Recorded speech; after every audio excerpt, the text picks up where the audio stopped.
We had embryos that were genetically tested and others that weren't. And how that actually worked out might surprise you in the end, because it certainly surprised us. For those of you who don't know me already, my name is Andrew, and I'm one half of Two Dads, One Journey, where me and my husband David are sharing our experience going through surrogacy. So I wanted to talk about something a little bit different here, and I wanted to get into the science. For those of you that don't know me, science is my thing. I love it. I love genetics and evolution and that whole nine yards. So today we're going to talk about genetic testing, and in particular, we're going to talk about PGTA testing. So throughout this journey, David and I had several transfers done. And what a transfer is they take a 5-day-old embryo called a blastocyst, and they go ahead and implant it into the uterus of a prepared surrogate mother. If you want to know more about any of this, how the embryo is formed, how the surrogate prepares, or even how the baby finally eventually comes into this world, I'd be happy to answer it. So feel free to ask as many questions as you'd like.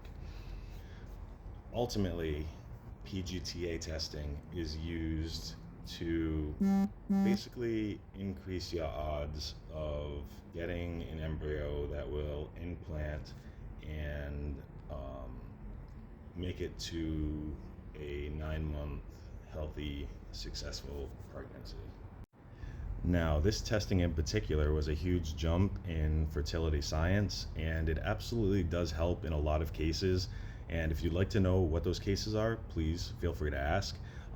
But in our case, we transferred all of our tested embryos, and none of them worked out. Like I said, it's made to increase your chances, reduce the amount of transfers that you need to have a successful pregnancy, and then help ensure that that pregnancy remains healthy and happy throughout. But unbeknownst to us, there were other plans, and we transferred an untested embryo, and we ended up with our beautiful little boy, Mateo.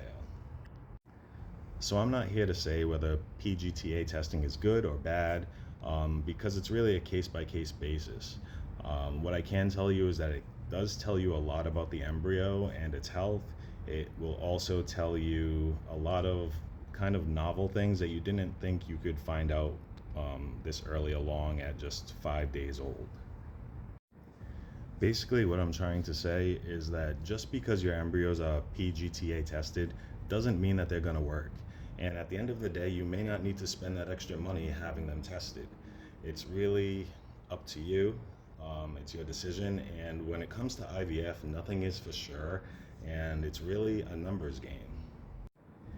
In PGTA testing, you'll basically get back one of 3 results, and your embryo will test as aneuploid, euploid, or the hot topic right now in fertility is mosaic.